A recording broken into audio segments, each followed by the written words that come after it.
El caso de hoy nos lleva hasta Shipman, un pueblo de tan solo 507 habitantes del estado de Virginia. Allí, en el año 2013, residía junto a su familia Alexis Tiara Murphy, de 17 años. Durante el verano, la adolescente estuvo trabajando en una tienda de segunda mano en Charlottesville, a unos 45 minutos de su casa, y estaba ansiosa por comenzar su último curso en la secundaria. Todos cuentan que a Alexis le esperaba un gran año. Por un lado, iba a terminar su etapa como capitana en el equipo de voleibol, y por el otro, elegiría una universidad en la que estudiar. Como cualquier chica de su edad, la joven pasaba mucho tiempo en las redes sociales, utilizando todo tipo de plataformas para hacer una crónica diaria de su vida con fotos y vídeos. El sábado 3 de agosto no fue una excepción. Según sus publicaciones en Twitter, Alexis tenía un dolor de muelas que le había mantenido despierta la mayor parte de la noche. Luego, a eso de las 9 de la mañana, tuiteó que llegaba tarde al trabajo. Se sabe que después de su jornada laboral, la chica regresó a su casa, se duchó y le pidió dinero a su madre para comprar unas extensiones en la localidad de Lynchburg. Como este lugar estaba a 40 minutos de su casa, se llevó el Nissan blanco de su padre y prometió que estaría de vuelta enseguida. Los últimos tweets de la joven fueron escritos entre las 6:04 y las 6:23 de la tarde. En el primero puso hacia Burg, después, si no te gusta lo que ves, no mires. Y en el último se podía leer, en realidad me veo linda en este momento. Pero lamentablemente, esto sería lo último que se sabría de Alexis Murphy.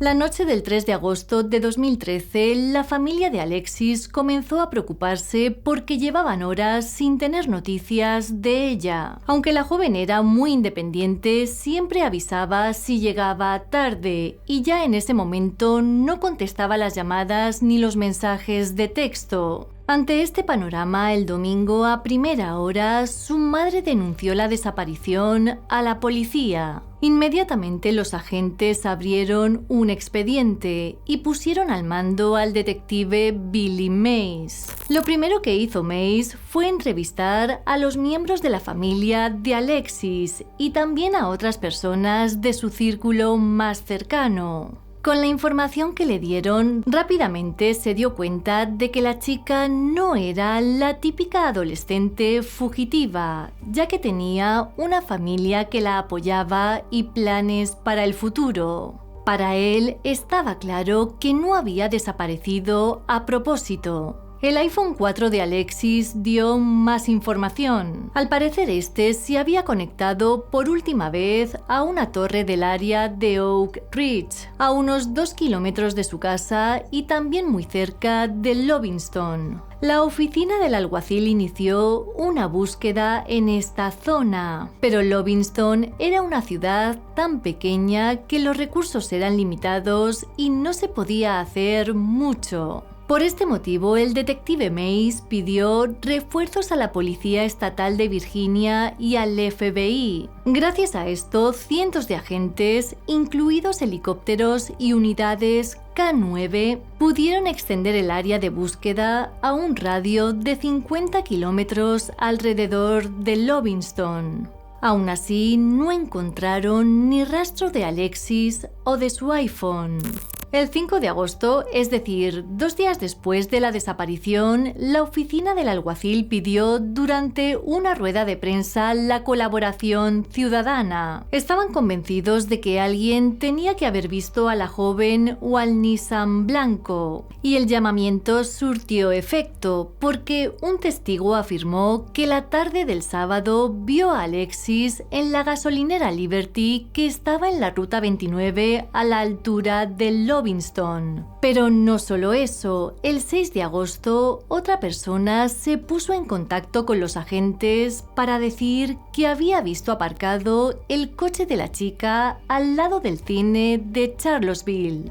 En cuanto los investigadores llegaron al lugar y confirmaron que era su vehículo, procesaron la escena y hablaron con los empleados del cine. Pero por desgracia, nadie recordaba haber visto a la joven por allí. Y lo más frustrante, no había cámaras en la entrada del cine. Sin embargo, sí que había cámaras de otros negocios cercanos que apuntaban en la zona donde estaba estacionado el coche. Así que tras varias horas de revisión, los investigadores encontraron algo. En las imágenes del 4 de agosto observaron cómo a las 10 de la mañana el coche de Alexis era aparcado en el lugar donde fue encontrado. Pero había un problema. La imagen tenía una calidad tan mala que hacía imposible distinguir al conductor. Lo único que se veía era una imagen pequeña y granulada de una persona que salía del automóvil y se marchaba a pie. No había manera de saber si era Alexis o no. La ubicación del vehículo intrigó mucho a los agentes, y es que el cine se encontraba a 64 kilómetros de la gasolinera de Lovingston, donde Alexis fue vista por última vez, por no hablar de que estaba en dirección completamente opuesta a Lynchburg, el lugar donde le dijo a su madre que iba a comprar extensiones.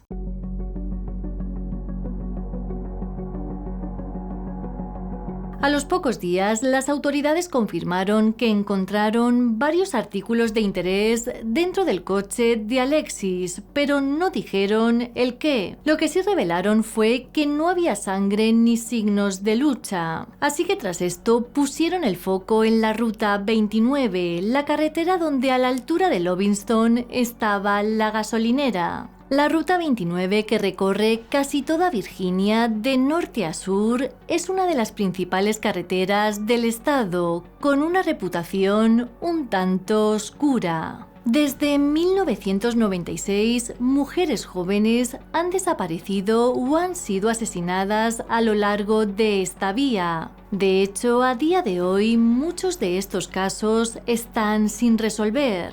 Los informes de un hombre que detenía a las mujeres conductoras y luego las agredía convirtieron al acosador de la Ruta 29 en un verdadero temor para los lugareños. Es por esto que en agosto de 2013 los investigadores se preguntaron si Alexis también podría haber caído presa de este individuo desconocido. Para buscar cualquier señal de la chica, los detectives analizaron las imágenes de todas las cámaras de vigilancia que había disponibles a lo largo de la Ruta 29. Aún así, las imágenes más importantes las encontró el FBI el 8 de agosto en la gasolinera Liberty. En ellas se podía ver a Alexis yendo hacia el establecimiento con una camisa rosa, leggings florales y botas marrones. Justo antes de entrar se ve como un hombre le abre la puerta y después se aleja.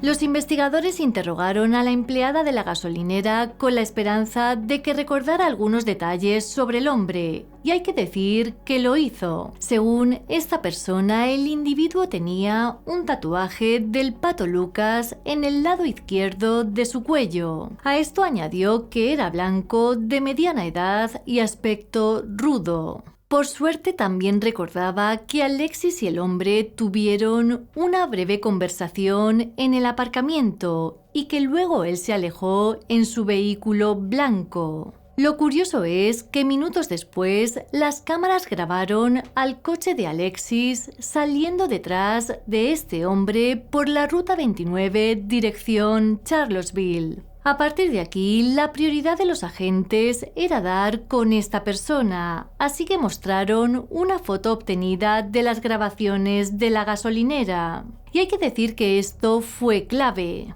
A las pocas horas, los empleados de un videoclub para adultos que había en Charlottesville reconocieron al hombre de inmediato, ya que era un cliente habitual llamado Randy Taylor. Tras revisar las imágenes del videoclub, los agentes certificaron que Randy había estado allí una hora antes de interactuar con Alexis en la gasolinera. Por eso, con esta información, rastrearon a Taylor hasta su propiedad en Lovingston y a muy pocos kilómetros de la estación de servicio. El teniente Mace interrogó a Taylor, pero este negó saber quién era Alexis. De hecho, dijo que nunca la había visto. Como el vídeo de vigilancia de la gasolinera demostraba que estaba mintiendo, un juez otorgó a los investigadores una orden para registrar su propiedad y también la caravana que había dentro de ella.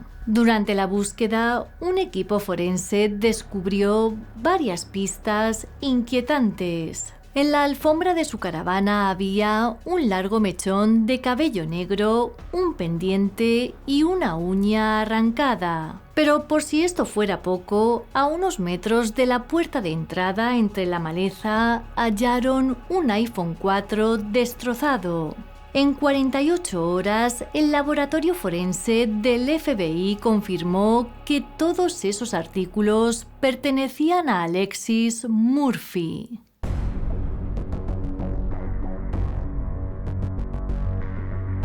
El 11 de agosto de 2013, Randy Taylor fue arrestado y enviado a la cárcel del condado a la espera de su lectura de cargos. Incluso cuando le enfrentaron a las pruebas, insistió que no tenía nada que ver con la desaparición de Alexis y que sabía quién era el culpable. En ese momento admitió que el 3 de agosto vio a la chica en la gasolinera. Según su versión, ella se le acercó y comenzaron a hablar sobre marihuana. De repente Alexis le dijo que conocía a un tipo que podría conseguirle algo para fumar y que si estaba interesado se reuniera con ella en otro lugar de Lovingston. Con esto, Taylor justificaba que los dos coches hubiesen salido de la estación de servicio en la misma dirección. Taylor confirmó que Alexis y él se habían encontrado con un hombre negro de unos 20 años y con trenzas en el pelo. Luego los tres se fueron hasta su caravana conduciendo por separado. En la casa rodante de Taylor estuvieron fumando y bebiendo durante unas horas, hasta que Alexis y el chico se fueron de allí a las 8. Aunque la historia de Taylor parecía poco probable, los investigadores decidieron investigarla. Al parecer, en sus publicaciones en las redes sociales, Alexis a menudo mencionaba que fumaba esta sustancia y no querían dejar ningún cabo suelto. Enseguida, los investigadores lograron identificar al hombre de la historia de Taylor como Damian Bradley. Este chico, que trabajaba en el McDonald's local, conocía a Alexis, pero negó conocer a Randy Taylor y mucho menos haber estado en su propiedad. Además, tenía una coartada sólida para esa noche y su ADN no estaba en los elementos encontrados en la caravana. Con estos datos, los agentes llegaron a una conclusión. Como Lovingston era un pueblo pequeño, pensaron que Taylor vio a Bradley en el McDonald's y decidió utilizarlo para desviar la atención. El 13 de agosto, Randy Taylor solo fue acusado de secuestro porque el cuerpo de Alexis todavía no había aparecido. En los días y semanas posteriores, los investigadores continuaron registrando su propiedad, con la esperanza de encontrar más pistas que pudieran llevarlos a Alexis. Para ello, los equipos de buceo buscaron en los arroyos cercanos y la pequeña caravana fue procesada de arriba a abajo. En una de las búsquedas, los analistas de la escena del crimen descubrieron una camiseta ensangrentada, la misma que llevaba puesta Taylor en los vídeos de vigilancia del 3 de agosto. Dentro de la camiseta enrollada había extensiones de pelo negro y un par de pestañas postizas. Una vez más, el ADN coincidía con Alexis Murphy. Con esta nueva evidencia en la mano, los fiscales finalmente pudieron acusar a Randy Taylor de asesinato en primer grado.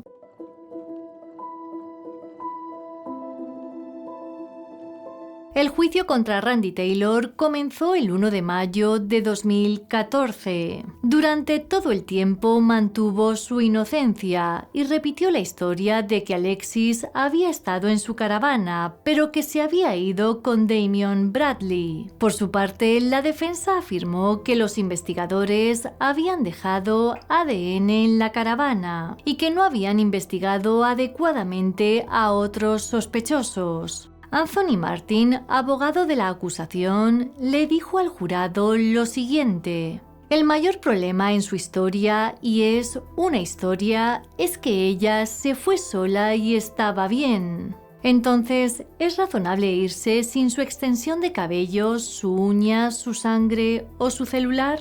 En el juicio se supieron más detalles escabrosos. Los empleados de la gasolinera testificaron que Randy Taylor a menudo aparcaba su camioneta allí y se quedaba sentado un buen rato para observar a las mujeres jóvenes que pasaban. Para la fiscalía, ese 3 de agosto, Taylor vio a Alexis cuando le abrió la puerta y luego, mientras ella echaba gasolina, la llamó para que fuese hasta su camioneta. Tal vez con la promesa de fumar algo de hierba, la atrajo hasta su propiedad, donde acabó con su vida después de agredirla. Los fiscales añadieron que Taylor se deshizo del cuerpo de la chica, arrojó su teléfono en la maleza y esperó hasta el día siguiente para abandonar su vehículo en el cine de Charlottesville. Incluso estuvo en un bar cercano pidiendo cervezas. El camarero de dicho bar testificó que Taylor le pidió que llamara un taxi porque un amigo suyo se había desmayado en su coche y necesitaba que lo llevaran a casa. El taxista corroboró esta historia y la línea de tiempo coincidía con lo que los investigadores habían visto en el vídeo de vigilancia del 4 de agosto. Por lo tanto, no quedaba ninguna duda de su culpabilidad. Finalmente, el 8 de mayo de 2014, el jurado encontró a Randy Taylor culpable de asesinato en primer grado y secuestro. Una vez leído el veredicto, Taylor se levantó de su silla y salió de la sala del tribunal murmurando: "No puedo estar aquí". Durante su audiencia de sentencia, Randy Taylor mantuvo su inocencia, pero también intentó llegar a un trato. Revelaría la ubicación del cuerpo de Alexis Murphy a cambio de una sentencia de 20 años que luego quiso rebajar a 10. Pero la fiscalía y la familia Murphy se negaron a negociar, ya que para ellos la vida de Alexis no valía eso. Al final, el individuo fue condenado a 2 cadenas perpetuas y ha presentado múltiples apelaciones, las cuales siempre han sido denegadas. Unos días después de la sentencia, la familia Murphy recogió el diploma de Alexis en la ceremonia de graduación de su escuela secundaria. Sus compañeros portaron cintas rosas en su memoria y algunos decoraron sus gorras con su nombre. Sin duda fue un recordatorio conmovedor de todo lo que Alexis fue y pudo haber sido. Los siguientes años, tanto la policía como los miembros de la comunidad de Lovingston no se rindieron y continuaron buscando a Alexis. Y es que estaban convencidos de que sus restos no estaban lejos de casa. 7 años después de su desaparición, tanto esfuerzo dio sus frutos. El 3 de diciembre de 2020, los investigadores recuperaron los restos de Alexis Murphy, que estaban enterrados en una propiedad privada a pocos kilómetros de la gasolinera de Lovingston. Throughout the years to bring Alexis home, it just means the world to us, and please keep us in your thoughts and prayers. And so thank you all for being here to spread the news that Alexis is being brought home. So. What can you tell us about the location where the remains were found? Was this on Taylor's property? The property is just north of Lovingston here. I can't go into great details where that is because it's private property. So when time allows, we'll maybe be able to discuss that a little bit more in depth. Well, what can you tell us about what led investigators to this area after 7 years? Well, the searches have continued throughout the 7 years. It's been continuous. There's always information that comes in from time to time. Some of those leads have been fruitful, but it's just branched out and just continued to go further and further north. So. En declaraciones a la prensa, la familia Murphy agradeció a la comunidad y a la policía por su apoyo. Nuestra familia está muy agradecida por el continuo amor y apoyo. Fuimos bendecidos por haber amado a Alexis durante 17 años y su memoria continuará viva a través de todos nosotros.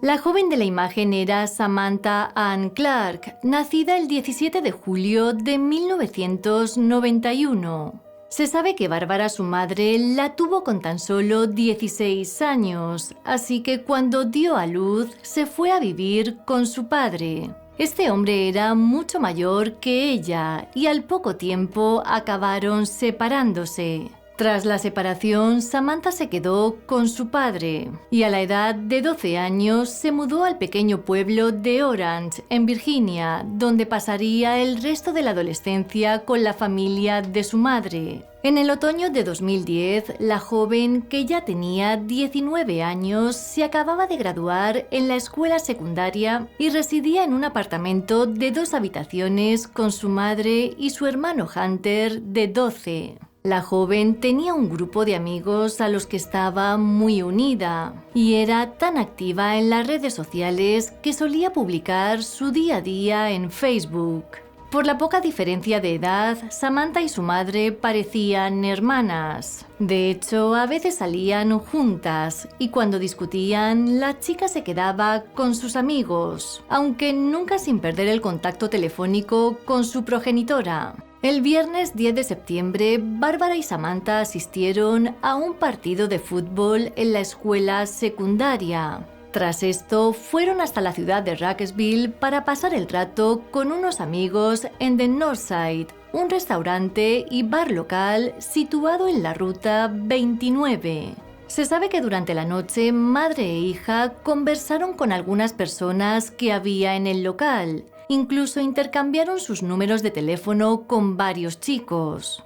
Bárbara, la madre, recuerda que fue una noche divertida, nada fuera de lo común. Pero cuando a los 3 días su hija desapareció, comenzó a cuestionárselo todo.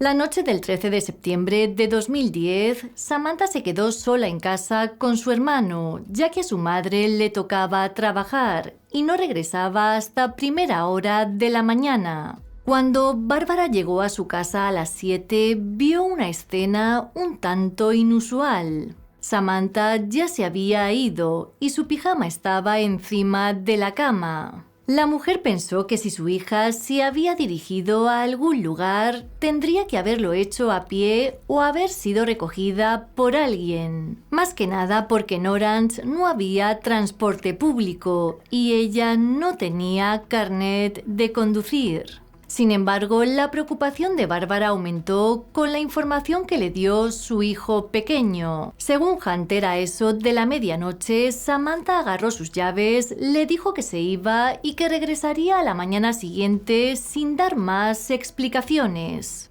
Tratando de no entrar en pánico, la mujer llevó al chico a la escuela como de costumbre y luego regresó a casa para descansar de su largo turno.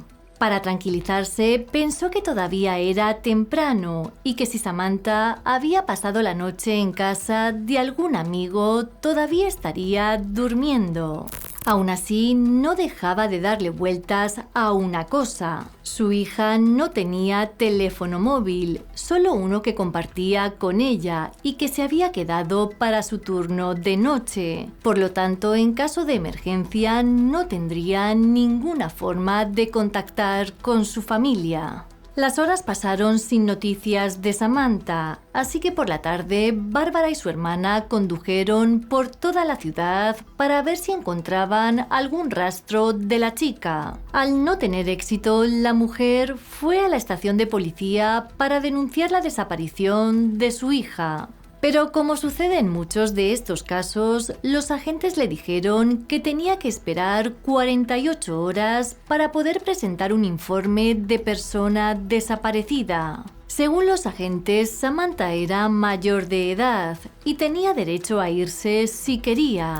Tiempo después, el Departamento de Policía de Orange cuestionó esta versión de los hechos, alegando que inicialmente Bárbara fue a una estación de policía fuera de su jurisdicción y que no les presentó un informe hasta el miércoles. Cualquiera que sea la verdad, el hecho es que Samantha estuvo desaparecida durante 2 días completos antes de que comenzara una investigación.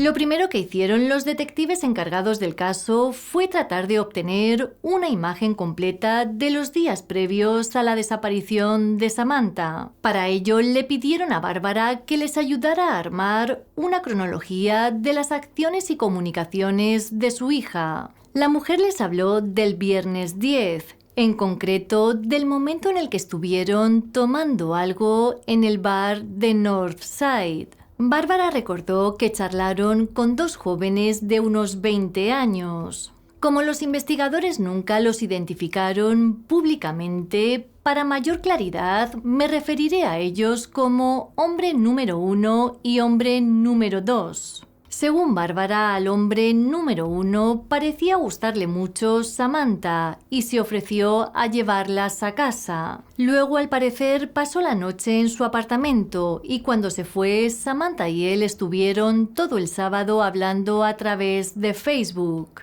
Por su parte, el domingo, el hombre número 2 llamó a la chica para quedar. Unas horas después, él la recogió y la llevó hasta un taller para recuperar el coche de otra persona. A simple vista parecía un plan simple, pero hay que decir que tuvo tintes dramáticos, y es que el hombre número 2 tenía novia. Parece ser que la presencia de Samantha le incomodó bastante a esta chica, tanto que llegaron a tener un altercado físico. Los detectives interrogaron a estos 2 individuos, pero nunca se presentaron cargos en su contra. Tras esto, el siguiente paso fue buscar en los registros telefónicos del apartamento familiar, y ahí descubrieron algo interesante. Al parecer, la noche de su desaparición, alguien llamó varias veces desde un mismo número. El titular era un hombre llamado Randy Taylor y que os sonará del caso de Alexis Murphy. Sin que Bárbara lo supiera, Samantha también estuvo hablando con Taylor en el bar el viernes por la noche. Este hombre de unos 40 años en ese momento no era el prototipo con el que Samantha solía pasar el rato, pero parece que se movía en el mismo círculo que el hombre número 1 y el número 2. De hecho, se supo que el domingo Taylor acompañó al número 2 y a Samantha para ir a buscar el coche. Esta extraña conexión llevó a los agentes a investigar a Taylor. Ante ellos, Randy Taylor no solo admitió que había hablado con Samantha en el bar, sino que el domingo también estuvo con ella y el hombre número 2. Según su versión de los hechos, pidió el número de teléfono de la chica al hombre número 1 para advertirle de los antecedentes penales del número 2 y de su novia celosa. El lunes por la noche le envió un mensaje de texto, pero la chica no lo vio porque su madre tenía el teléfono en el trabajo. Al no obtener respuesta, Taylor llamó al teléfono de la casa de Samantha y habló con ella un rato.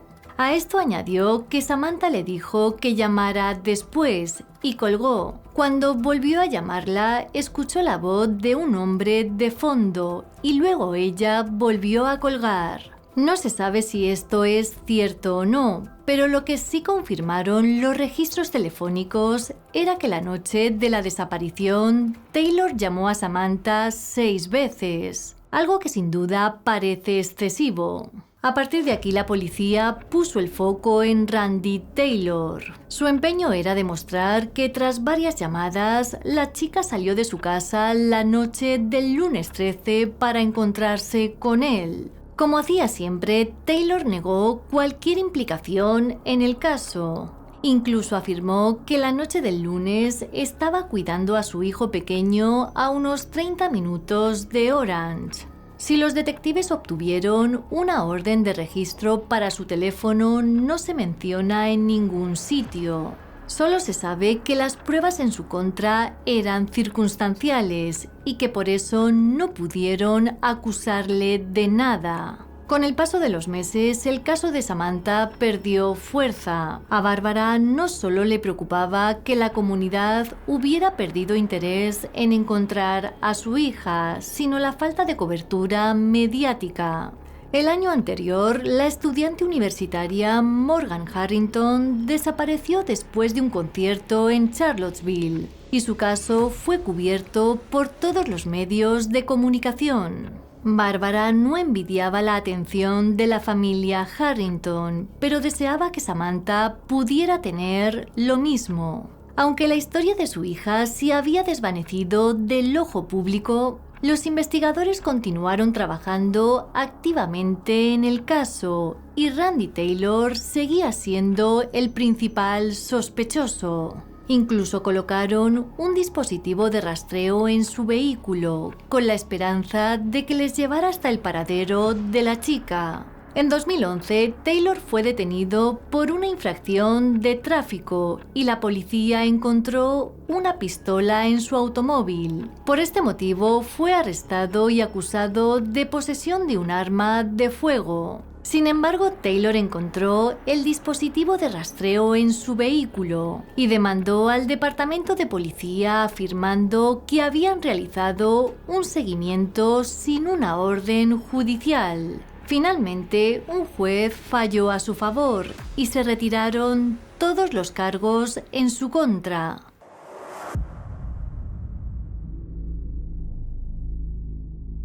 A pesar de este contratiempo, los investigadores continuaron buscando a Samantha. En la primera mitad del 2011, un equipo de buceo de la Policía Estatal de Virginia registró 10 veces un lago del vecino condado de Greene. Las autoridades nunca declararon públicamente por qué ese lago en particular fue revisado tantas veces, pero se cree que Randy Taylor tenía alguna conexión en el área. En 2012, Taylor hizo públicas sus denuncias contra el departamento de policía, alegando que le acosaron, plantaron pruebas y arruinaron su vida. A un medio de Charlottesville le dijo que la atención negativa le había hecho perder su trabajo, su hogar y la custodia de su hijo pequeño. El caso debe resolverse, pero la forma en la que lo están haciendo es ridícula. Declaraciones de Randy Taylor. En agosto de 2013, es decir, 3 años después de la desaparición de Samantha, la suerte dejó de lado a Randy Taylor. Como recordaréis por el vídeo anterior, en esa época el individuo fue arrestado y acusado del asesinato de Alexis Murphy de 17 años. En esa ocasión los investigadores sí que tenían pruebas sólidas en su contra, por lo que finalmente recibió 2 cadenas perpetuas. Aunque el caso de Alexis Murphy terminó en tragedia, la avalancha de atención de los medios insufló nueva vida al caso de Samantha. De repente, su historia volvió a ser noticia y Randy Taylor estuvo al frente. Los agentes federales y las fuerzas del orden público del condado de Orange declararon que Taylor había sido sospechoso en el caso de Samantha desde el principio y que aún creían que había una posible conexión. Pero 2013 se convirtió en 2014 y Samantha seguía desaparecida. Como es lógico, Bárbara expresó su frustración y su temor de no saber nunca lo que le había sucedido a su hija. Este es casi el 4º año y todavía no tenemos ni idea. Quiero respuestas sobre dónde está mi hija. ¿Sigue viva? ¿Volverá alguna vez a casa? Entre 2014 y 2015, los equipos de buceo buscaron de nuevo en el lago del condado de Greene, pero sin éxito. El jefe de policía del condado de Orange, Jim Fenwick, dijo a los periodistas que todavía estaban comprometidos con el caso de Samantha y que seguían todas las pistas. Nuestra investigación desde el principio se ha centrado en las personas con las que Samantha Clark tuvo contacto durante el fin de semana antes de su desaparición. No ignoramos nada. Vamos a abordar cualquier nueva pista o sugerencia que surja. Pero en este punto la investigación sigue centrada en esos individuos, uno de los cuales es Randy Taylor. Lamentablemente los años han pasado sin avances en el caso. En 2021, poco después de que los investigadores recuperaran los restos de Alexis Murphy, el jefe Fenwick anunció que el caso de Samantha Clark había sido reclasificado como una investigación de secuestro y homicidio, citando nueva información y avances en tecnología forense. También quiso recordarle al público que seguían buscando activamente nuevas pistas. Sabemos que es probable que haya información que no se ha compartido, incluso si ya ha sido entrevistado o cree que la información que puede tener ya ha sido proporcionada, le pedimos que se comunique con nosotros. Han pasado más de 12 años desde que Samantha Clark desapareció. Bárbara piensa en su hija todos los días y su foto de perfil de Facebook es de ellas dos en la noche de graduación de Samantha. En una entrevista con Dateline, la mujer habló sobre lo especial que era su hija. Echo de menos sus sonrisas, su risa, las cosas graciosas que me decía para hacerme reír. Ella siempre estaba feliz. Y si estabas triste, encontraba la manera de hacerte feliz.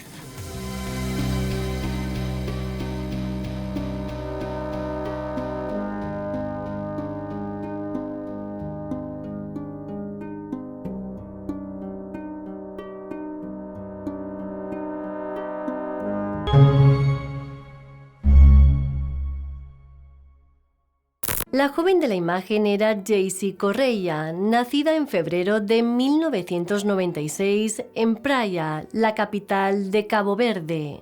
Con tan solo 3 años se trasladó junto a su familia a Estados Unidos y una vez allí se establecieron en Dorchester, Massachusetts.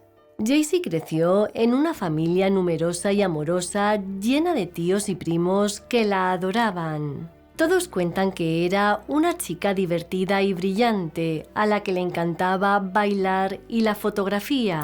En diciembre de 2016, Jaycee, que por aquel entonces tenía 20 años, dio a luz a una niña a la que llamó Gabriela. Sin embargo, su alegría se vio empañada por las constantes peleas que tenía con el padre, un chico llamado Miguel Castro, de 21 años. Miguel siempre fue celoso y abusivo, por lo que una vez separados comenzaron una batalla legal por la custodia de la niña.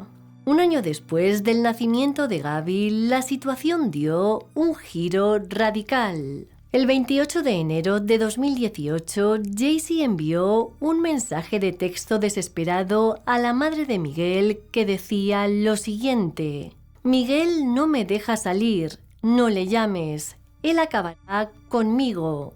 Acompañando al texto, la chica puso una foto con su rostro bastante dañado. Alarmada y sabiendo de lo que era capaz su hijo, Rosani Castro llamó al 911. Cuando la policía llegó al apartamento de Miguel, él les dijo con calma que Jaycee había tomado un Uber para regresar a su casa de Dorchester. Sin embargo, la sangre esparcida por el apartamento contaba una historia bien diferente. Los oficiales registraron la casa y finalmente encontraron a Jaycee escondida en el hueco de una escalera. La joven estaba en muy mal estado por culpa de Miguel. Al final, el sujeto fue acusado de múltiples cargos de asalto y un cargo de desfiguración intencional. Durante el año siguiente, estuvo dentro y fuera de los tribunales. En teoría, Jaycee tenía que testificar en su contra, pero estaba demasiado aterrorizada por las advertencias de Miguel para que no respondiera a la citación judicial. Aún así, el caso pudo avanzar sin el testimonio de la mujer, ya que los agentes en la casa del acusado recopilaron gran cantidad de pruebas en su contra. Gracias a esto, Miguel Castro fue declarado culpable y condenado a 4 años y medio de prisión estatal. Con Miguel entre rejas, Jaycee se sentía a salvo y libre para continuar con su vida. Pero lo que menos podía sospechar era que estaba a punto de cruzarse con otro auténtico monstruo.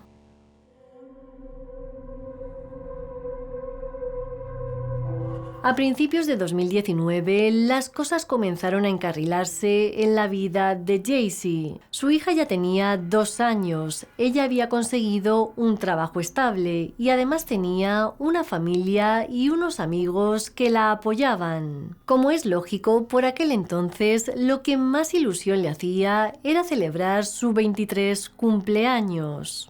La fecha elegida para dicha celebración fue la noche del sábado del 23 de febrero. Para ello, Jaycee se vistió con su mono naranja nuevo y se reunió con sus amigas en el club nocturno Venue, situado en el distrito de los teatros de Boston. Todos cuentan que la joven pasó una noche inolvidable bailando y bebiendo champán, en definitiva disfrutando de su libertad.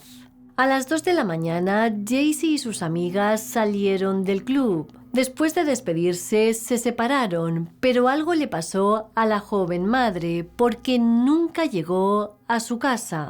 El domingo por la mañana, Katia, la prima de Jaycee, trató de contactar varias veces con ella por teléfono, pero todas las llamadas iban directamente al buzón de voz.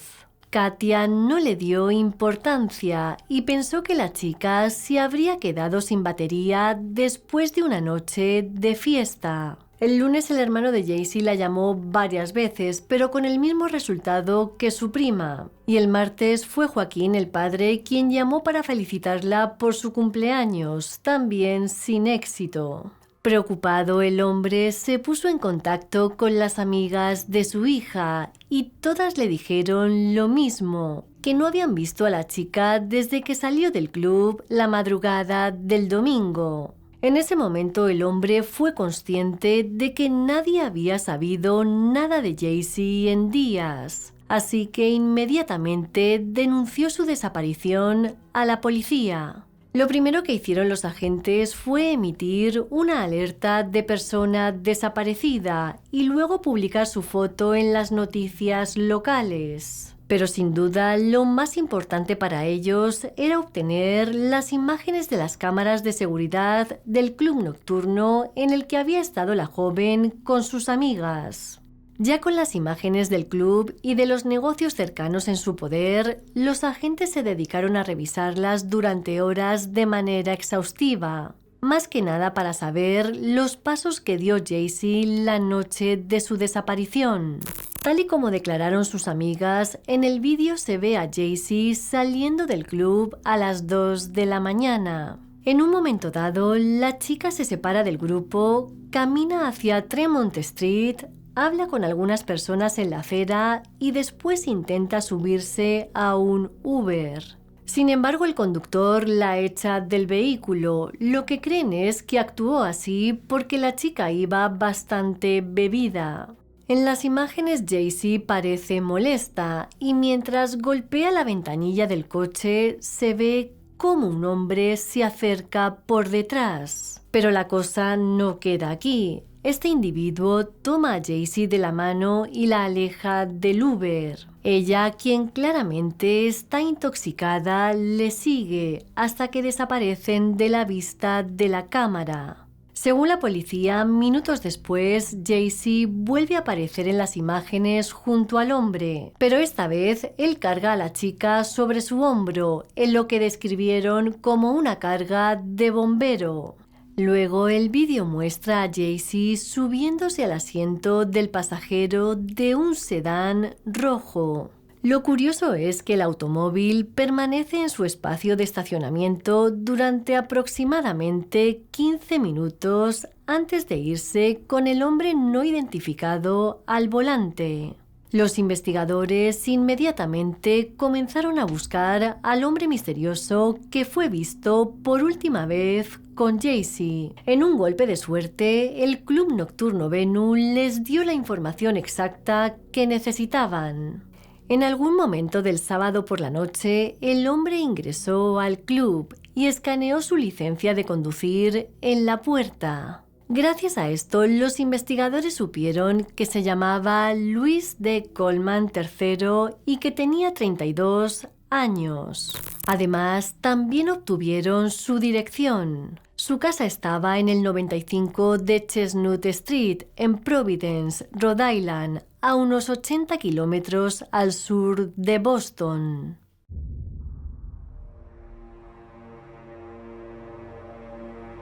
Cuando los agentes fueron hasta la casa de Coleman, no encontraron ni rastro de él. Pero afortunadamente, el edificio de apartamentos en el que vivía tenía seguridad, así que pudieron revisar las imágenes.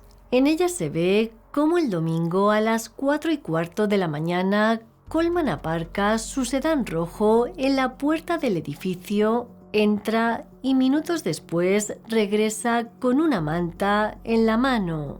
A las 4:27 entra de nuevo, pero en esta ocasión lleva el cuerpo de una mujer.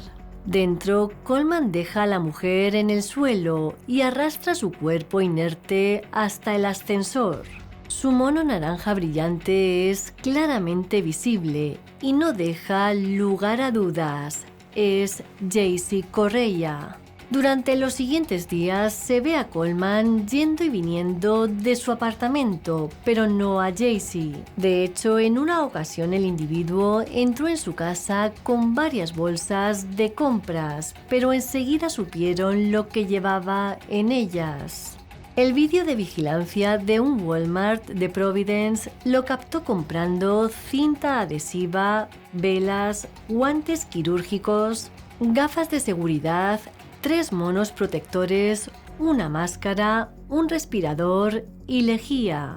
En otras imágenes del miércoles por la noche, es decir, el mismo día que se publicó la alerta de persona desaparecida de Jaycee, los agentes vieron a Coleman entrando en su apartamento con una maleta grande de color oscuro que todavía llevaba las pegatinas adheridas, es decir, las etiquetas.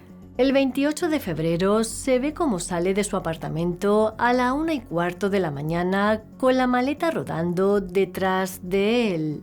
En un momento dado se le ve en el vídeo luchando para levantar la maleta y tratar de introducirla en el maletero de su coche. En las siguientes horas realiza diferentes viajes dentro y fuera del edificio, cargando cosas como cajas de cartón, bolsas de basura, una botella de lejía, una bolsa de lona, una funda de ordenador portátil y una torre también de ordenador. Con todo esto, la policía de Rhode Island obtuvo una orden para registrar el apartamento de Coleman. Lo primero que encontraron en el interior fueron los restos de sus compras en Walmart y también observaron que faltaba la funda de un cojín del sofá. En el contenedor de basura que estaba al lado del edificio de apartamentos, los investigadores descubrieron aún más evidencia de las actividades del hombre, incluidas láminas de plástico, pantalones cubiertos con manchas de lejía y paquetes vacíos de carbón purificador. Inmediatamente, la policía de Boston entregó el nombre y la fotografía de Louis Coleman a los medios de comunicación y fue nombrado el principal sospechoso de la desaparición de Jaycee Correia. Pero en su búsqueda fueron más allá. Con carácter urgente, los investigadores solicitaron a la compañía OnStar que rastreara el vehículo de Coleman, ya que este tenía un sistema GPS. Gracias a los datos obtenidos, supieron que se encontraba en Delaware, así que avisaron a las autoridades de este estado.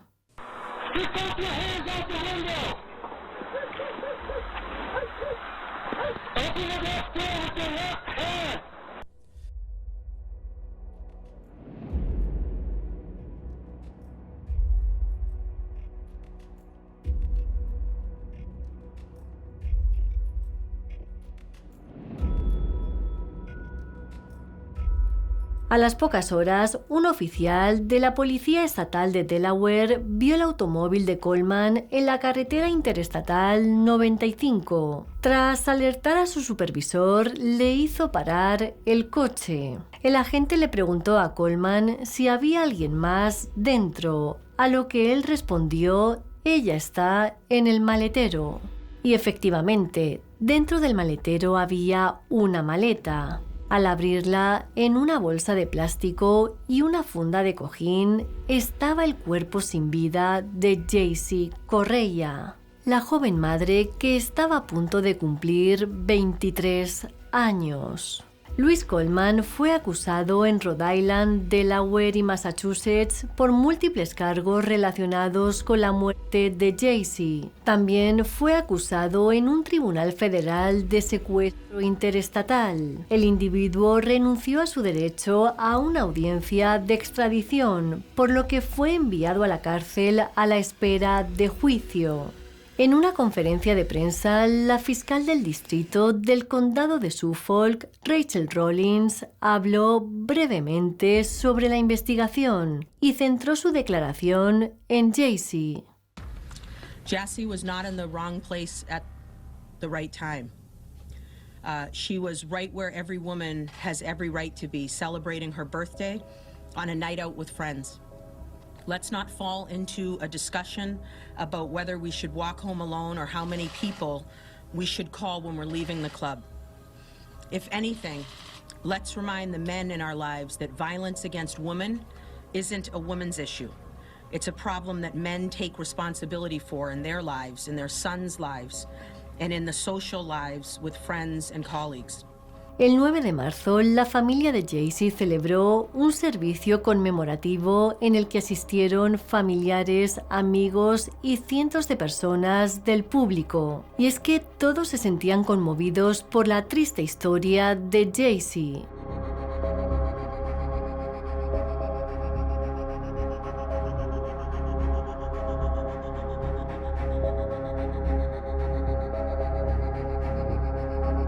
Por otro lado, en abril de 2019, un gran jurado federal acusó a Louis Coleman de un cargo de secuestro con resultado de muerte.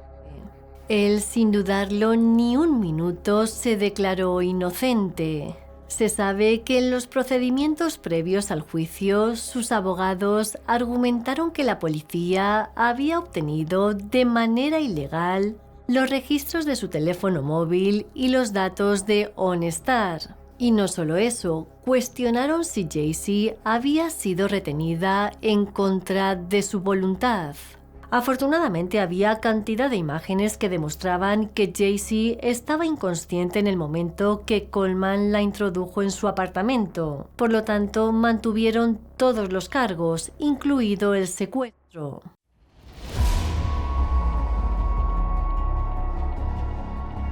Finalmente, el juicio contra Louis Coleman comenzó en mayo de 2022. La defensa argumentó que la noche de los hechos, su defendido solo estaba ayudando a una mujer en apuros. Sin embargo, la acusación presentó una avalancha de pruebas que contradecía su historia. Por un lado, el médico forense testificó que Jaycee había fallecido tras ser privada de aire y que además presentaba varias lesiones. Y por el otro, los agentes federales presentaron pruebas que habían descubierto en el ordenador de Coleman. Parece ser que en los días posteriores al crimen, el hombre hizo la siguiente búsqueda en Internet. ¿Puede una persona caber en una maleta? También presentaron unas fotografías del vehículo de Coleman, ya que en el lado del pasajero había unas grietas que indicaban que había habido un forcejeo y que Jaycee se había defendido. Las pruebas de ADN también fueron condenatorias. El ADN de Coleman estaba debajo de las uñas de Jaycee y también en sus partes íntimas. Con todo esto, el 1 de junio de 2022, Louis Coleman fue declarado culpable del secuestro y asesinato de Jaycee Correia. Al final, fue sentenciado a cadena perpetua sin posibilidad de libertad condicional. El fiscal federal Joshua Levy habló después del veredicto y dijo lo siguiente: «Hoy se hizo justicia en este juzgado. La víctima en este caso, Jaycee Correia, era una joven vibrante, madre, hija, hermana y amiga, y el acusado Louis Coleman era un depredador. Engañó a la señorita Correia para que creyera que la llevaría, y en cambio la retuvo en contra de su voluntad, abusó de ella y le quitó la vida. Después se involucró en un encubrimiento masivo». Si bien esta condena no puede traer de vuelta a la señorita Correia, el veredicto de culpabilidad de hoy trae algo de justicia para ella y su familia, que sienten ese vacío devastador todos los días.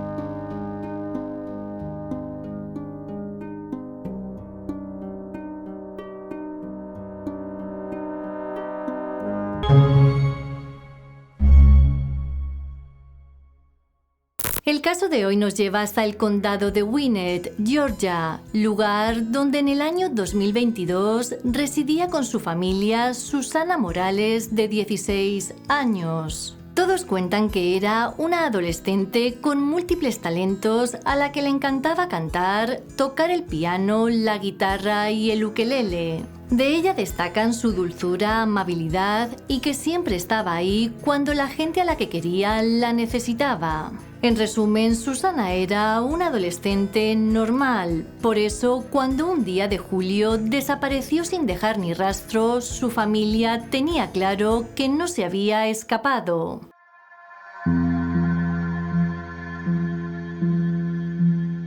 El 26 de julio de 2022, Susana tenía planeado visitar a una amiga que vivía a 1,5 kilómetros de distancia. Se sabe que a las 6 de la tarde salió de su domicilio y estuvo con su amiga unas horas. Luego, a las 10 menos 20 de la noche, le envió un mensaje de texto a su madre diciéndole que volvía a casa. Sin embargo, nunca llegó. Como los minutos pasaban y la chica no regresaba, su madre comenzó a entrar en pánico.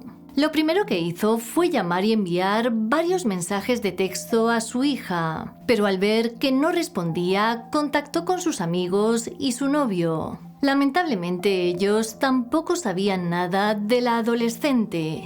Por la cabeza de los padres de Susana pasaron todo tipo de pensamientos, sobre todo cuando la chica ni siquiera fue a dormir. Por esto, a la mañana siguiente denunciaron su desaparición a la policía. En un primer momento, los agentes pensaron que, como muchas adolescentes, Susana se había escapado de casa. Así que les dijeron a los padres de la chica que tendrían que esperar 48 horas para poder presentar una denuncia formal.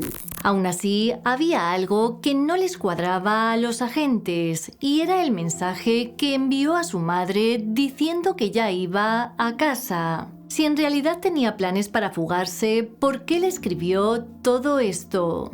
No conformes, la familia se dedicó a buscar pistas de la chica por su cuenta. Como sabían que un vecino suyo tenía cámaras de seguridad en casa que estaban orientadas hacia la calle, le pidieron mirar las imágenes. Precisamente, esta cámara grabó a Susana caminando hacia su casa por Singleton Road la noche del 26 a eso de las 10.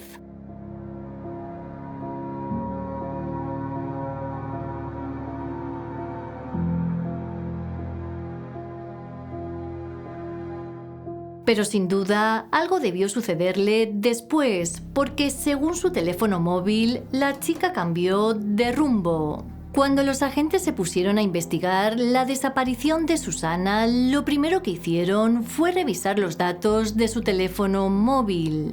Gracias a esto descubrieron que a las 17 de la noche la chica cambió de dirección y que entre las 10:21 y las 10:26 fue hasta Oak Log Trace. Esta fue la última ubicación, porque después su teléfono se apagó. La policía siguió manteniendo su teoría de que Susana había huido de casa y que no quería que la encontraran. Pero esto era algo que no se sostenía. Para empezar, no se había puesto en contacto con nadie de su familia ni tampoco con su novio. Y además, en todo ese tiempo no había habido movimientos en sus redes sociales. La familia de Susana estaba empeñada en hacerles ver que su hija nunca se iría así. Para ellos era una adolescente feliz, con mucho que hacer, experimentar y vivir, por no hablar de que era querida por todos. Sin duda había algo más en toda esta historia y ellos estaban decididos a descubrirlo.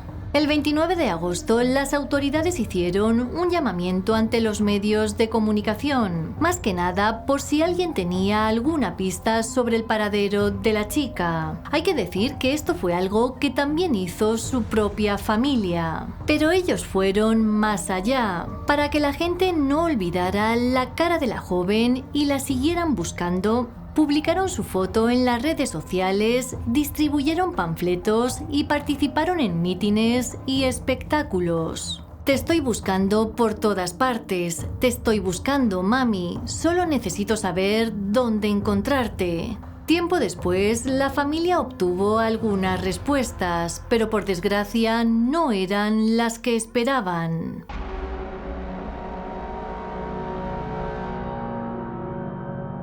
El 6 de febrero de 2023, es decir, 6 meses después de la desaparición, una persona que caminaba por Drowning Creek hizo un descubrimiento impactante. Al parecer, en un área boscosa encontró varios restos óseos, así que inmediatamente llamó a la policía. Según los informes, este sitio estaba a unos 30 kilómetros de donde Susana fue vista por última vez. Cuando los agentes de la policía científica llegaron al lugar, no solo encontraron los restos humanos que había descubierto el caminante, sino que muy cerca de estos también había un arma. 3 días después, las pruebas de ADN y los registros dentales confirmaron que los restos hallados pertenecían a Susana Morales, de 16 años. Y ahora voy a hablar del arma que se encontró junto al cuerpo de la joven. Por el número de serie, los investigadores pudieron saber que esta pertenecía a Miles Bryan, de 22 años. Miles era miembro de la Guardia Nacional de Georgia y en ese momento trabajaba para el Departamento de Policía de Doraville. Según descubrieron el 27 de julio de 2022, a eso de las 11 de la mañana, este agente denunció el robo de su arma, la identificación y billetera.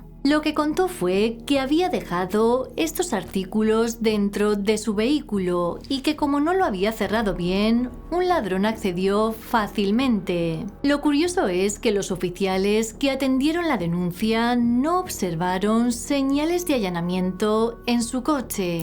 Pero si esto resulta raro, lo que voy a contar ahora lo es aún más. Y es que Miles residía en el mismo complejo de apartamentos en el que vivía la amiga de Susana, esa la que había visitado el día que desapareció. Aún así, ellos no se conocían. Buscando más información sobre este sujeto, los agentes descubrieron que varias mujeres le habían denunciado por acoso, en especial una que además era una amiga de la infancia. Según declaró esta mujer, ella no quería tener una relación íntima con Miles, así que una noche se presentó en su casa y le rompió la puerta. Él confesó que la había roto, pero que había sido para asegurarse de que la chica estaba bien. En ese momento, Miles prometió a los compañeros que se encargaron de la denuncia que dejaría de llamar a la chica, motivo por el cual ella no fue más allá con el caso. El 14 de febrero de 2022, Miles Bryant fue arrestado por su conexión con el asesinato de Susana Morales. Ya ante el juez fue acusado de asesinato, abuso, secuestro y denuncia falsa de un delito. Se sabe que en ese mismo instante fue despedido del departamento de policía al que pertenecía. A día de hoy, Miles permanece encarcelado en el condado de Gwinnett sin derecho a fianza y todavía no se sabe cuándo se celebrará el juicio. En una conferencia de prensa, la policía no reveló cómo murió Susana, pero sí que contaron varias cosas relevantes. Por un lado, afirmaron que Miles arrojó el cuerpo desnudo de la chica en el área boscosa donde fue encontrado y que no presentaba heridas de bala. A esto añadieron que la adolescente falleció entre las 10:30 de la noche del día 26 y las 2 de la mañana del 27, es decir, horas antes de que su familia denunciara la desaparición a la policía. The criminal investigators continue to work and build their case. We continue to work hand in hand with the district attorney's office. That's a very important part of our process. And then ultimately, this case will play out in the courts. He'll have essentially his day in court. Por su parte, la familia de Susana está haciendo todo lo posible para que se haga justicia. De momento, han creado una página en GoFundMe para cubrir los gastos del funeral y también para ayudar en la lucha de las víctimas latinas.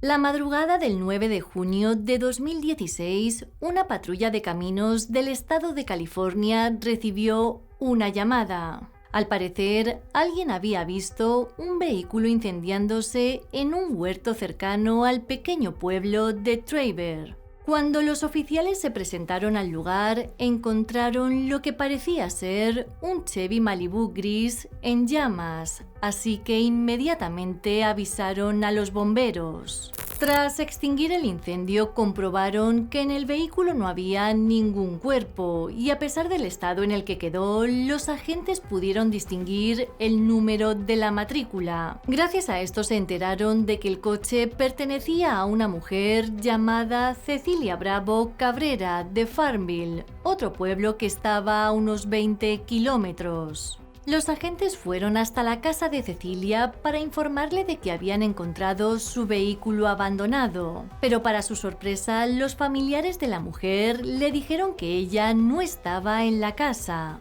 De hecho, no tenían ni idea de su paradero. Según contaron estos familiares, Cecilia y Francisco, su ex esposo, habían ido al casino la noche anterior y no habían regresado.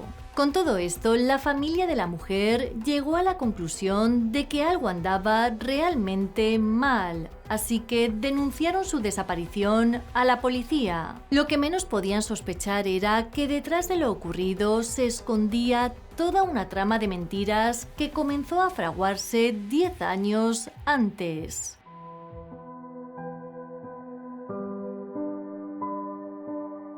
En el verano de 2016, Cecilia, o CC como la llamaban sus amigos y familiares, esperaba con ansias su 31 cumpleaños. Junto a sus amigas, planeaba hacer un viaje de chicas hasta un parque acuático local para poder tomar el sol y relajarse. La vida de Cecilia había sido complicada durante los últimos años, así que por aquel entonces necesitaba hacer cosas divertidas y alegres. Con 30 años, la mujer trabajaba como distribuidora de cosméticos y tenía 4 hijos, a los que por cierto adoraba. Se sabe que durante su primer matrimonio nacieron los 3 primeros, pero una vez divorciada conoció a Francisco Valdivia, un ciudadano mexicano que dirigía un negocio de tarimas en Visalia y con quien se casó en 2008. Al principio las cosas entre ellos iban bien, incluso tuvieron un hijo en común. Pero 8 años después la relación se torció y Cecilia, junto a sus 4 hijos, abandonó el hogar conyugal. Sus conocidos cuentan que la separación fue polémica y que la mujer tomó la decisión porque, según sus propias palabras, ya había tenido suficiente. Por eso su familia se extrañó cuando la noche del 8 de junio les dijo que había quedado con Francisco. Al parecer el plan era el siguiente. A las 10, Cecilia iría en coche a la casa de Francisco para recogerle y desde allí conducirían 40 minutos hasta un casino de Lemur. Las cámaras de seguridad del casino grabaron a la expareja y la última imagen de ellos fue captada a las 12:39 de la noche saliendo del recinto. A falta de más imágenes, los agentes llegaron a la conclusión de que Cecilia y Francisco se fueron juntos en el Chevy Malibu de ella. Tan solo una hora después, ese coche apareció quemado y de la mujer no había ni rastro. En las primeras etapas de la investigación, los detectives analizaron la posibilidad de que Cecilia se hubiera marchado por voluntad propia, pero rápidamente lo descartaron. La mujer estaba muy unida a sus padres y hermanos y estaba absolutamente dedicada a sus hijos, así que este comportamiento no encajaba con ella. Y no solo eso, por su trabajo era muy activa en las redes sociales y sus publicaciones terminaron abruptamente la noche en la que desapareció. Además, tampoco había actividad registrada en su pasaporte o tarjetas de crédito. We believe she's dead for a couple different reasons. She was very close to her family, multiple contacts throughout the day, phone calls, visiting with family on a regular basis through multiple years, as well as social media sites that she's very, very active on multiple times during the day. That ceased and discontinued the very day that we located her burned vehicle in an orchard. El 13 de junio, es decir, 4 días después de la desaparición de Cecilia, su familia y amigos se reunieron para celebrar su 31 cumpleaños. Lamentablemente, en lugar de las fiestas extravagantes y alegres que a la mujer le encantaba organizar, fue una ocasión sombría llena de lágrimas y oraciones por su regreso. Su cuñada Ramona le dijo al Visalia Times que la familia tenía mucha esperanza. Sabemos que va a volver a casa. Cecilia es una luchadora.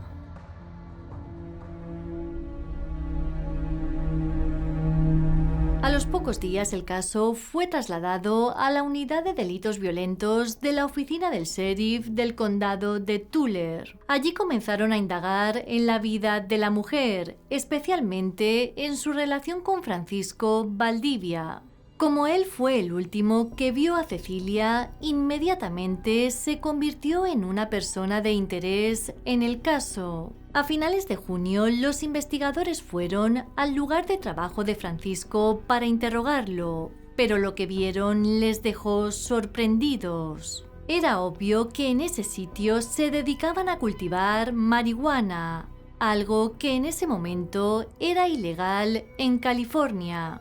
Dicho descubrimiento llevó a los investigadores a otras zonas cercanas. Aparentemente, Francisco dirigía un lucrativo negocio de marihuana no solo en Visalia, sino también en Fresno. Por estos cultivos el hombre fue arrestado y retenido con una fianza de $1 millón, una cantidad bastante más elevada de lo habitual. Sin embargo, lo que realmente pretendían los investigadores era hacer tiempo para poder vincularle con la desaparición de Cecilia.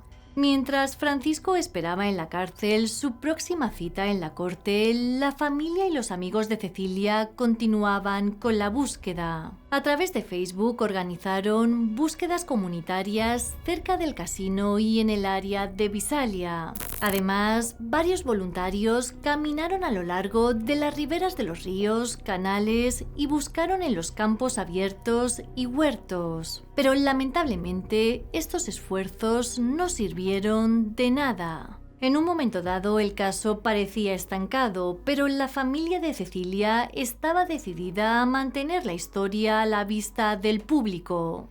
Para ello, publicaron nuevos carteles con su foto y comenzaron a recaudar dinero para una valla publicitaria con la imagen y la información de Cecilia.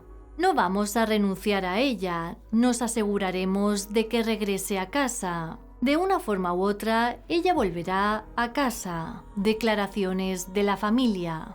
En noviembre de 2016, la historia de Cecilia apareció en Desaparecidos en América, de Dateline. En este programa, su familia y amigos contaron que tenían la esperanza de que fuera encontrada con vida. Por si os lo estáis preguntando, los 2 hijos mayores de Cecilia se quedaron al cuidado de su padre y los otros 2 con un hermano de la mujer. Una amiga contó en el programa lo siguiente: creo que todavía están en estado de shock. Estos pobres niños solo quieren recuperar a su madre. Todos la queremos de vuelta, se la echa mucho de menos. Los reporteros de Dateline también hablaron con el sargento del condado de Tulare, Joe Torres, y le preguntaron si creía que Francisco Valdivia era el responsable de la desaparición de Cecilia. El sargento Torres respondió que lo único que podía decir era que no había sido eliminado del caso. De hecho, Francisco todavía seguía en la cárcel cumpliendo su condena de 90 días por cultivar marihuana. Como la sentencia estaba a punto de terminar, las autoridades estaban preocupadas de que pudiera desaparecer tras ser liberado. Esto solo significaba una cosa, y era que cada vez tenían menos tiempo para reunir pruebas y construir el caso. Finalmente, el 13 de diciembre de 2016, el departamento del sheriff del condado de Tulare anunció que habían arrestado a Francisco Valdivia bajo sospecha de asesinato. Y no solo a él, también habían detenido a Rosalina López, su esposa. El anuncio fue impactante, pero el alguacil Mike Boudreaux tenía más sorpresas guardadas. Durante la conferencia de prensa, el alguacil también reveló que los investigadores habían descubierto un complot complicado que se remontaba a casi una década.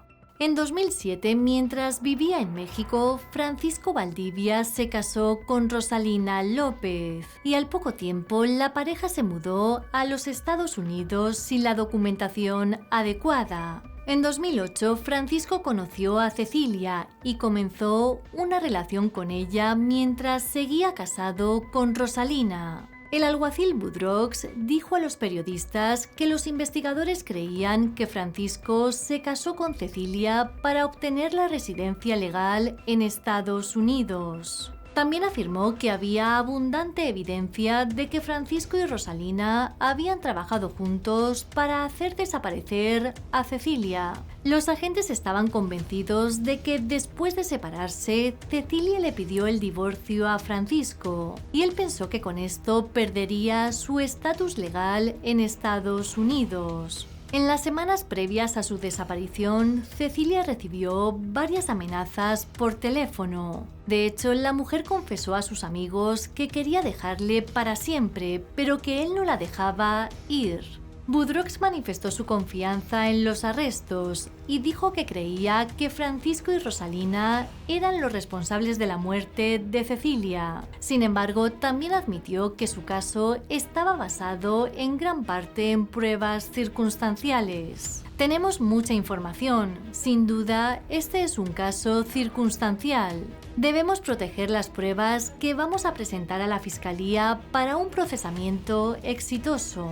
Hemos hecho todo lo posible para demostrar que los responsables son las dos personas detenidas. El alguacil quiso recordar al público que aún necesitaban información que pudiera conducir a la recuperación de Cecilia. Puede ser el punto de inflexión en este caso para ayudar a encontrar el cuerpo.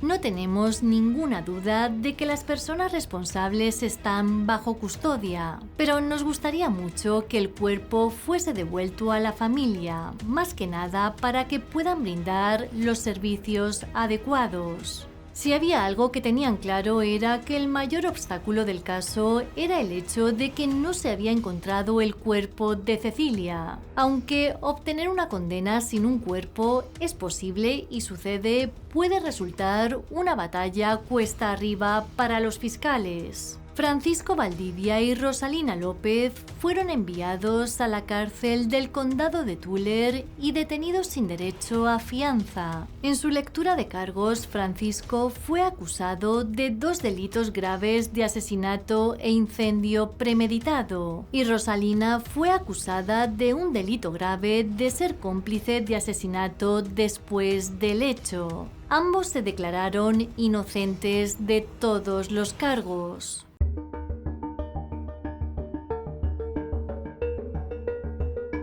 A principios de 2017, Rosalina quedó en libertad condicional y revelaron nuevas informaciones sobre el caso.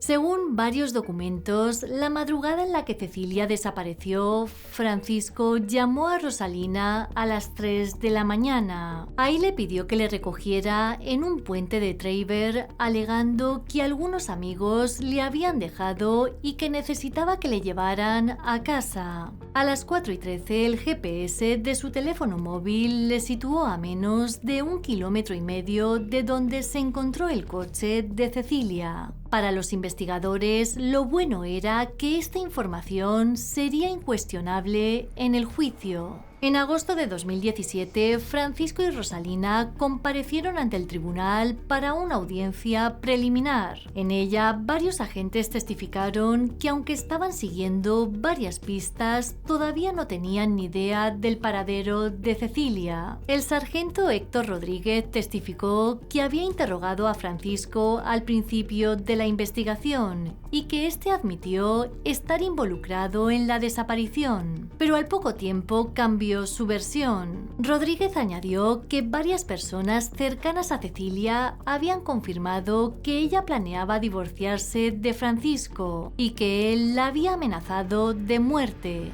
En la audiencia, Raquel, la madre de la desaparecida, se sentó en la sala del tribunal con una camiseta que tenía la foto de su hija. Como es lógico, la mujer estaba desesperada por saber dónde estaba la joven. Les perdonaré, pero solo díganme qué hicieron con mi hija. Devuélvanla. Si está en manos de Dios, podemos ponerla a descansar, tener un lugar para ella.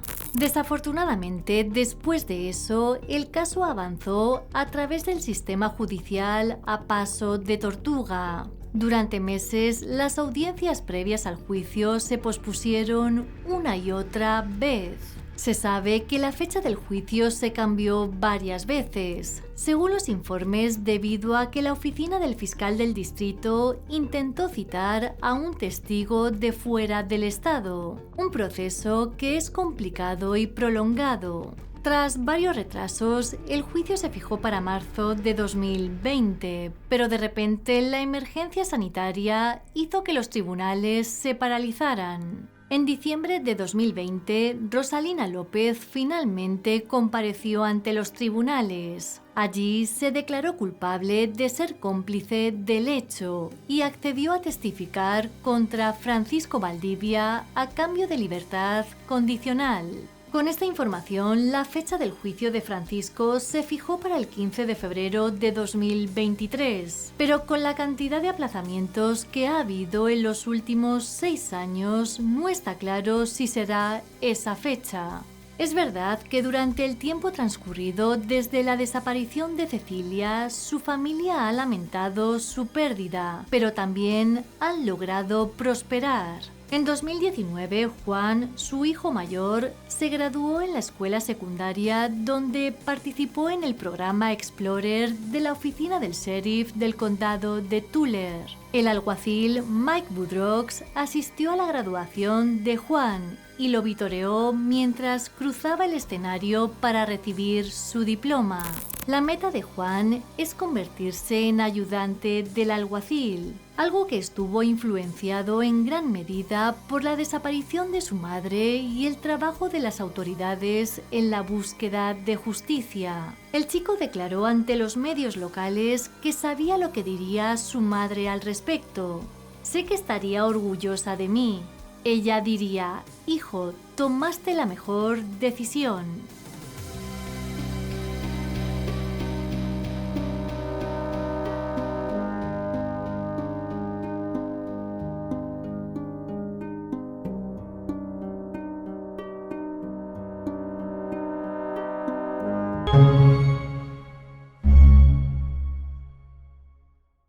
El caso de hoy nos lleva hasta Pasadena, Texas, lugar donde en el año 2023 residía María Elena González, de 11 años. De ella se sabe que nació en Salamá, un municipio de Guatemala. Sin embargo, por necesidades económicas, se tuvo que trasladar junto a su padre a Estados Unidos, dejando a su madre y a sus 2 hermanos pequeños en su país de origen.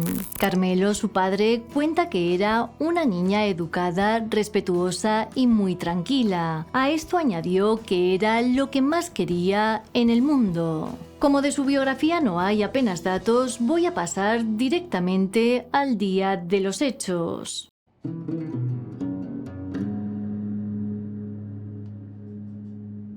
El 12 de agosto de 2023, Carmelo se fue a trabajar a las 10 menos cuarto de la mañana y dejó a María Elena sola en casa. En ese momento, la chica estaba intercambiando mensajes con su otra hija que estaba en Guatemala, así que se marchó tranquilo. Pero nada más llegar al trabajo, el hombre recibió un mensaje de María Elena que le dejó un tanto perturbado. Y es que, según su hija, alguien estaba llamando de manera insistente a la puerta de su casa. Carmelo le dijo que no abriera, a lo que ella contestó que no lo haría y que además se quedaría dentro de la cama. Por desgracia, esta fue la última vez que habló con la chica. Casi al mismo tiempo en Guatemala, la hermana que estaba hablando con María Elena por mensajes comenzó a preocuparse, ya que ésta le había dicho que alguien estaba llamando a la puerta y desde entonces no había vuelto a escribir. La niña alertó a su madre, quien en ese momento escribió a su esposo para ver si sabía cómo estaba su hija mayor. Carmelo no podía salir del trabajo, así que a la 1 de la tarde avisó a su hermana y a su cuñado que vivían en el mismo complejo de apartamentos para que fuesen a ver cómo estaba su hija. Nada más llegar al apartamento, la pareja vio varias cosas extrañas. Para empezar, la puerta principal estaba abierta y había café esparcido por todo el sofá. Pero sin duda, lo que más les aterrorizó fue que de María Elena no había ni rastro. Sentí algo diferente cuando más abrí la puerta. Dije yo, ¿qué pasaría aquí? Porque había café y azúcar botado en el sofá. Alertado por su hermano, Carmelo consiguió salir del trabajo y llegó a su casa pasadas las 2:30 de la tarde. El hombre buscó a su hija por toda la casa hasta que de repente observó que el cesto de la ropa sucia había desaparecido. Esto le llevó a pensar que la chica podría haber ido a hacer la colada. Pero cuando entró en la habitación habitación de María Elena vio algo que para nada esperaba. Debajo de su cama estaba el cesto de la ropa sucia y dentro de este, en una bolsa de plástico, encontró a su hija inconsciente. Carmelo llamó al 911 para pedir ayuda, pero cuando llegaron los equipos de emergencias solo pudieron certificar la muerte de la pequeña. Como siempre sucede en este tipo de casos, los peritos se pusieron a procesar la escena del crimen. De repente, al mover las sábanas de la chica, encontraron una llave plateada que no pertenecía a Carmelo y que tampoco coincidía con la cerradura de la casa. Lo que menos podían imaginar era que esta llave sería clave para resolver el caso. El 14 de agosto, el médico forense reveló que María Elena había sido privada de aire hasta su fallecimiento y que presentaba un traumatismo contundente en cabeza y cuello. Además, el culpable también había abusado de ella. ¿Cuál era su objetivo para hacerme ese daño? Peormente a una niña pequeña.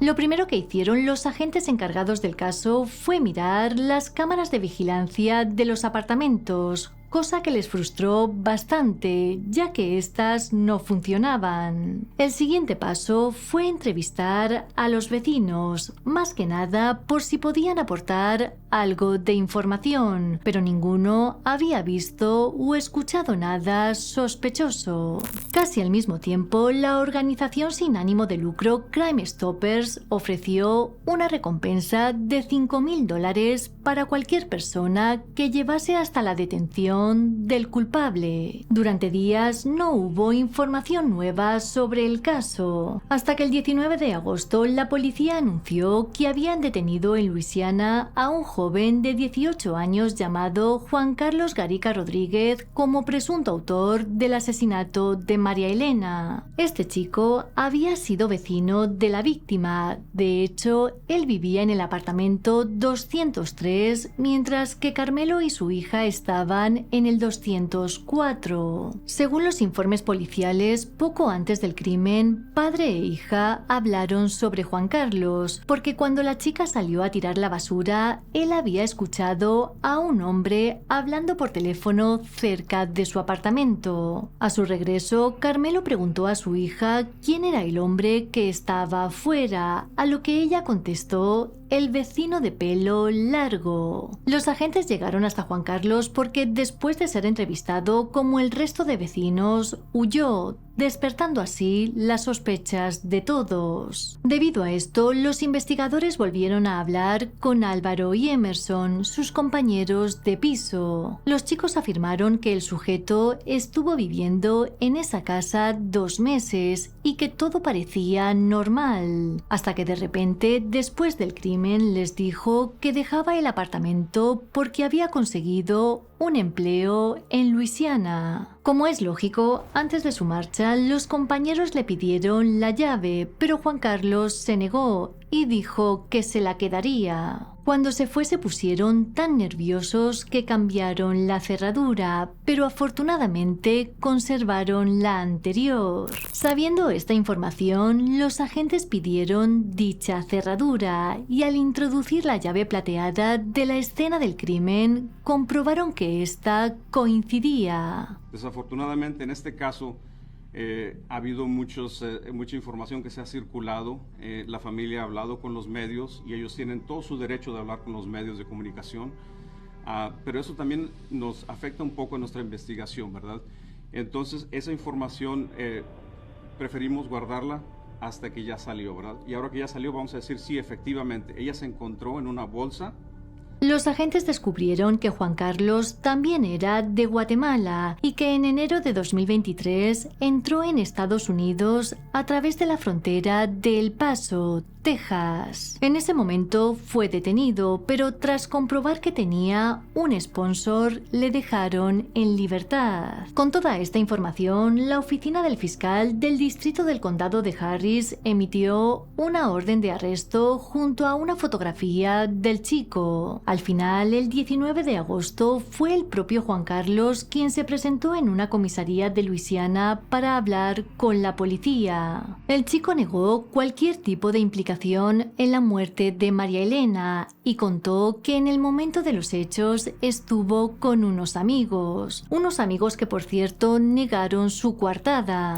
Inmediatamente Juan Carlos fue arrestado, pero no solo por esto o por la llave plateada, sino porque también la muestra que había proporcionado de su ADN al principio de la investigación, al igual que el resto de vecinos, coincidía con la encontrada en el cuerpo de la chica. Una vez fue extraditado, el sujeto compareció ante el Tribunal del Condado de Harris. Según los fiscales, Juan Carlos cambió su versión para admitir que estaba implicado en la muerte de María Elena y que su llave era la que encontraron en la escena. A esto añadió algo que no tenía ni pies ni cabeza, y es que, según él, abusó de la niña porque 2 hombres negros le obligaron a hacerlo a punta de pistola. De momento se sabe que el chico ha sido acusado de asesinato y que el 30 de octubre se celebrará otra vista en la que al parecer se declarará inocente. Si al final llega a juicio y es declarado culpable, podría enfrentarse a la pena capital.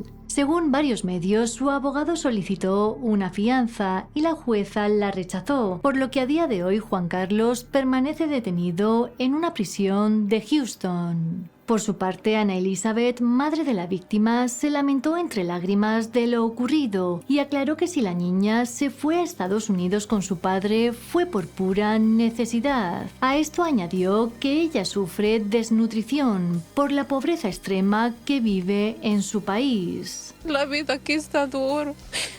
Aquí no se gana mucho, solo se gana para comer, para comprar maíz, las cosas ya están caras. Aunque en Texas se celebró un funeral por la pequeña, el verdadero deseo de la familia era enterrarla en Guatemala, pero los gastos eran muy altos. Gracias a una página web recaudaron $70,000, por lo que ahora María Elena descansa en su país natal. Y necesito justicia y que me sigan apoyando cada uno de ustedes, para terminar todo con esto y que la ley haga toda la justicia, que está todo en sus manos. Una tienda llamada Meats Planet celebró una barbacoa benéfica para recaudar dinero destinado a Carmelo González, su esposa y sus 2 hijos. Miles de personas acudieron hasta allí para aportar su granito de arena y también para apoyar a la familia. Sam Barraza, la trabajadora del local, declaró lo siguiente: la muerte de María Elena no solo afectó a la familia inmediata, sino que también afectó a toda la comunidad.